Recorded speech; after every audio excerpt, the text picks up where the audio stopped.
পনীৰ অকণমান আনিছিলোঁ আৰু এইখিনি কেনেকৈ বনাওঁ তাকেই দেখুৱাওঁ বুলি ভিডিঅ'টো কৰিবলৈ লৈছোঁ। আৰু এই আগতীয়াকৈ 2টা আলু, বুট আৰু এটা বিলাহী বইল হ'বলৈ দিছিলোঁ।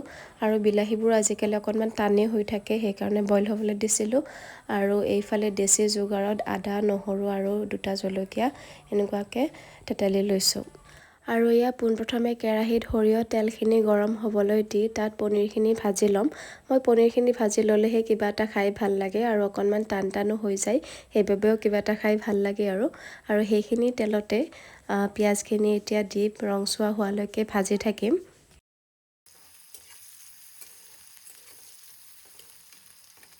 আৰু পিঁয়াজখিনি ৰংচোৱা হোৱাৰ পিছত এয়া আদা নহৰুৰ পেষ্টখিনি মই ইয়াতে দি দিম আৰু কেঁচা গোন্ধটো নোযোৱালৈকে ধুনীয়াকৈ এইখিনি ভাজি থাকিম। আৰু এতিয়া এইখিনিত সোৱাদ অনুযায়ী দি লৈছোঁ হালধি, জিৰা গুড়ি আৰু অকণমান মিট মছলাও আছিল, সেইখিনিও দি লৈছোঁ। লগতে মায়ে ঘৰতে শুকান জলকীয়াৰ গুড়ি কৰি ৰাখিছিল, সেইখিনিও ইয়াতে ধুনীয়াকৈ দি লৈছোঁ। আৰু নিমখ মই ইয়াতে এড কৰা নাই, যিহেতু বইল হ'বলৈ দিয়া বস্তুখিনিত মই দিয়ে দিছোঁ, যদিহে প্ৰয়োজন হয় পিছলৈ দি দিম। আৰু ইয়াতে দি দিছোঁ এতিয়া বিলাহীটো, আৰু বিলাহীটো ধুনীয়াকৈ পিটিকি পেলাই ইয়াতে ভাজি ল'ম এইখিনি।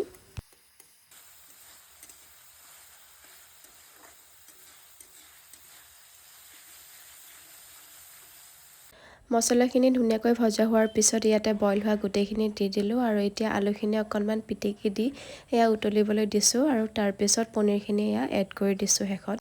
আৰু এয়া হৈছে মই ৰন্ধা বুটৰ সৈতে পনীৰ। কেনেকুৱা পালে জনাবলৈ নাপাহৰিব।